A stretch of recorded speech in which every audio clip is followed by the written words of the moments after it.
Refrigeration cycle जो हम पढ़ रहे हैं, तो एसी में जो रेफ्रिजरेशन साइकिल काम करता है उसमें कंप्रेसर, कंडेंसर, कैपिलरी जिसे हम एक्सपेंशन डिवाइस भी कहते हैं, और कूलिंग कॉइल जिसे अपन एवापोरेटर भी कहते हैं।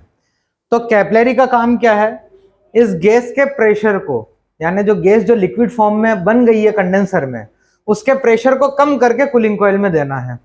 तो प्रेशर कम करना है, अल्टीमेटली कैपिलरी का काम क्या है? प्रेशर को कम करना। जब वो प्रेशर को कम करके लिक्विड को इसमें कूलिंग कॉइल में अगर भेज रही है तो हमें कूलिंग मिल रही है। तो हम कैपिलरी को हटा के डायरेक्ट 1/4 इंच की पाइप को ही लंबा करके कंडेंसर से कूलिंग कॉइल तक ले आए, और कूलिंग कॉइल का जो साइज है कॉपर ट्यूब का वो बढ़ा दें, हाफ का कर दें, तब भी वही होगा कि जो 1/4 इंच में जो लिक्विड आ रहा है उसका प्रेशर डाउन करना ही है, तो 1/4 से हाफ में डिस्ट्रीब्यूट करेंगे तब भी उस लिक्विड का प्रेशर कम होगा तो कूलिंग भी मिल जाएगी। तो हम कैपिलरी लगा क्यों रहे हैं? क्या रीजन है कि इसका कैपिलरी लगाना हमें जरूरी पड़ गया?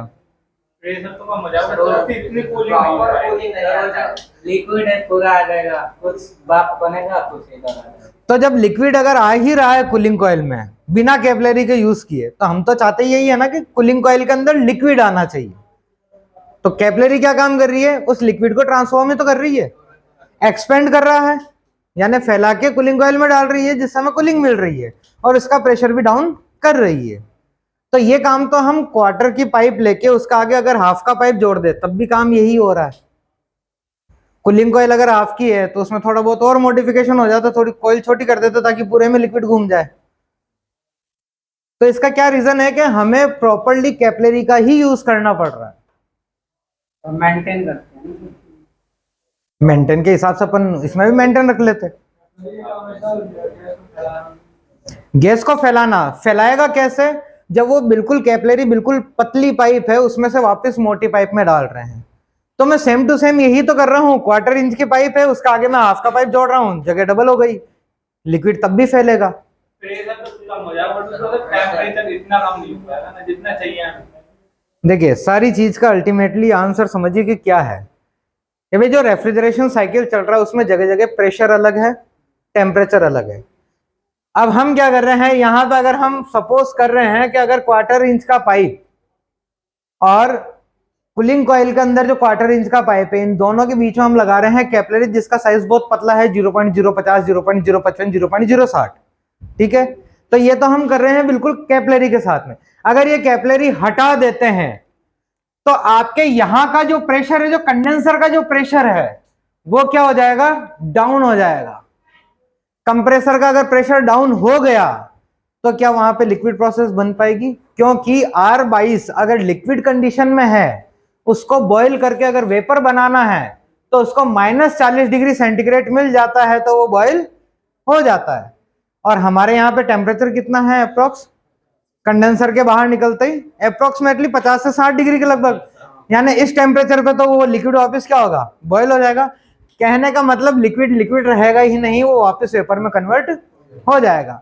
तो कैपिलरी जो काम कर रही है वो यही कर रही है कि कैपिलरी बिल्कुल पतली पाइप है जो क्या कर रही है, अपने से पहले इस लिक्विड के ऊपर जो लगने वाला प्रेशर उसको मेंटेन रख रही है, ताकि ये लिक्विड बॉईल होकर वेपर में कन्वर्ट ना हो, क्योंकि तभी तो ये लिक्विड प्रॉपर कूलिंग कॉइल में आ पाएगा।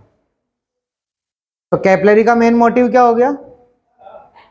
कंडेंसर के प्रेशर को भी मेंटेन रखना होगा। अगर कंप्रेसर का प्रेशर अगर मेंटेन नहीं रहा, भाई कंप्रेसर ने 250 psi निकाला, ठीक है, उसको हाई प्रेशर हाई टेम्परेचर में कन्वर्ट कर दिया, कन्वर्ट करने के बाद में कंडेंसर में गया, तो कंडेंसर में हम प्रेशर कम नहीं कर रहे हैं, कंडेंसर में हम क्या कर रहे हैं? केवल टेम्परेचर को कम कर रहे हैं, कंडेंसर की हीट को बाहर निकाल रहे हैं। तो अल्टीमेटली कंडेंसर की हीट बाहर निकलेगी तो उसके अंदर जो गैस फ्लो हो रहा है उसकी भी हम हीट को क्या कर रहे हैं? बाहर निकाल रहे हैं, जिससे वो जो गैस है वो लिक्विड में कन्वर्ट हो पा रहा है। अब अगर आप कैपिलरी की जगह अगर इसको 1/4 इंच का ही पाइप रखेंगे तो कैपिलरी तो प्रेशर मेंटेन कर देगी कंडेंसर का, पर क्या 1/4 इंच की पाइप कंडेंसर का प्रेशर मेंटेन कर पाएगी क्या? क्योंकि आपने पाइप का साइज क्या कर दिया? मोटा कर दिया। मोटा करते ही वहीं पे प्रेशर खत्म। जैसे ही प्रेशर खत्म होगा उसका बॉइलिंग पॉइंट वापस कम हो जाएगा और वो गैस वापस लिक्विड से वेपर कंडीशन में कन्वर्ट हो जाएगी। अब अगर गैस ही अगर कूलिंग कॉइल में आनी है तो आपको कूलिंग नहीं मिलेगी, क्योंकि रूम टेम्परेचर से ज्यादा टेम्परेचर की गैस होगी। अल्टीमेटली रूम की हीट कैसे निकल रही है? कूलिंग कॉइल का जो टेम्परेचर है या कूलिंग कॉइल में जो लिक्विड आ रहा है उसका टेम्परेचर अप्रोक्स 5 से 7 डिग्री मेंटेन किया जाता है। तो कॉइल का टेम्परेचर भी कितना मेंटेन हो रहा है? 5 से 7 डिग्री। तो वो जो लिक्विड है वो क्या करेगा? रूम की हीट को एब्जॉर्ब कर पाएगा, क्योंकि उस टाइम पे रूम की जो हीट है वो करीबन 30 से 35 डिग्री है। तभी तो हीट ट्रांसफर हो पाएगी। अगर हीट ट्रांसफर ही नहीं हुई तो आपको कूलिंग नहीं मिल पाएगी। तो कूलिंग लाने के लिए हमें लिक्विड चाहिए। लिक्विड का टेम्परेचर रूम टेम्परेचर से कम होना चाहिए, यानी कॉइल का टेम्परेचर अल्टीमेटली रूम टेम्परेचर से कम होना चाहिए। तो इस पूरे प्रोसेस को मेंटेन करने के लिए कैपिलरी का अपने आप में एक बहुत बड़ा रोल है। तो हम इस कैपिलरी को चेंज नहीं कर सकते, हटा नहीं सकते। समझ में क्लियर हो गई ये बात? इसी टाइप का क्वेश्चन मैं आपसे और कल पूछूंगा, जिसको ऊपर आपको घर से एक प्रिपरेशन करके लानी है। ठीक है? प्रेशर कम होगा तो इधर ही बाप बन जाएगा। हाँ, अगर प्रेशर कम होता है, यहाँ पे अगर हम हाई प्रेशर मेंटेन रख रहे हैं, तो हाई प्रेशर मेंटेन कौन रख रहा है? कैपिलरी की वजह से।